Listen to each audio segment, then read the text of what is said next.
बिस्मिल्लाहिर्रहमानिर्रहीम। अस्सलाम वालेकुम। उम्मीद करती हूँ आप सब खैरियत से होंगे। आज मैं बना रही हूँ पंजाबी पुलाव। तो उसके लिए सबसे पहले आपने 1 कप ऑयल ले लेना है। उसके साथ ही 1 कप यहाँ पे बारीक बारीक कटे हुए मैंने प्याज ऐड कर दिया और इसको भी अच्छी तरह से कुक करना है जब तक ये गोल्डन ब्राउन नहीं हो जाते हैं। तो जब गोल्डन ब्राउन हो जाएंगे तो फिर हम यहाँ पर ऐड कर देंगे चिकन, जो कि मैंने ½ kg ऐड किया था और चिकन मैरिनेट हुआ था। तो चिकन मैरिनेशन की जो चीज़ें थी वो मैंने साइड पे मेंशन कर दी थी, आप वहाँ से देख सकते हैं। फिर आपने चिकन को अच्छी तरह से कुक करना है और चिकन का जब तक कलर चेंज नहीं होता था आपने मिक्स करते रहना है। यहाँ पर चिकन को अब हम छोड़ देंगे कुक होने के लिए थोड़ी देर के लिए। तो चिकन देखिए हमारा ऑलमोस्ट जो था वो कुक हो चुका था। मैंने यहाँ पे 1 टेबलस्पून अदरक लहसुन का पेस्ट डाल दिया। बिल्कुल फ्रेश अदरक लहसुन लेके आपने वो ऐड करना, उसका बहुत अच्छा फ्लेवर आता है। अच्छी तरह से उसको भी थोड़ा कुक करना। अब यहाँ पे बारी आती है टमाटर के ऊपर मैंने कुछ स्पाइसेस डाले हैं जिनकी क्वांटिटी मैंने साइड पे मेंशन कर दिया, आप देख सकते हैं वहाँ से। और फिर आप यहाँ पे सॉल्ट वगैरह ऐड करोगे। सॉल्ट अपने टेस्ट के अकॉर्डिंग डालना है आपने। अच्छी तरह से मिक्स करके वो टमाटर आपने डाल देने और अच्छी तरह से इनको भी मिक्स करना है और कुक करना है जब तक टमाटर जो है वो सॉफ्ट नहीं हो जाते। और चिकन जो है वो भी आपका 80% कुक होना चाहिए।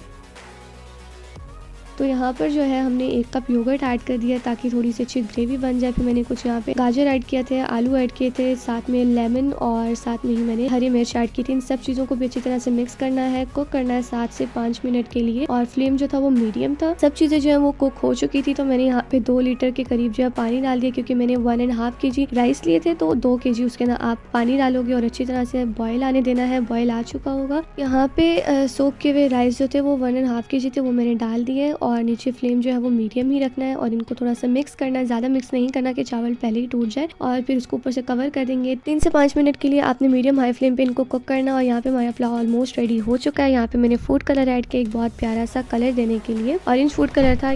जितनी देर में मैं इसको दम पे लगा रही हूँ आप जल्दी से मेरे चैनल को सब्सक्राइब करें, मेरी वीडियो को ज़्यादा से ज़्यादा लाइक करें, शेयर करें। और मैंने यहाँ पे चावलों को दम से उतार लिया है।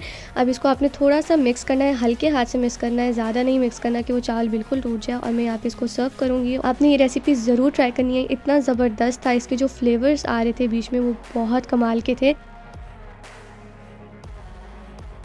मैं अब आपको टेस्ट करके बताती हूँ। ये बहुत ही सिंपल सा पुलाव है। नॉर्मली आप इसको डेली रूटीन में बना सकते हैं, रात को या जिस टाइम भी आपका खाने का दिल करे। तो इसी के साथ वीडियो को करते हैं एंड। नेक्स्ट वीडियो में मुलाकात होगी एक नई रेसिपी के साथ। अपना बहुत सारा ख्याल रखिएगा, मुझे दुआ में याद रखिएगा। अल्लाह हाफिज़।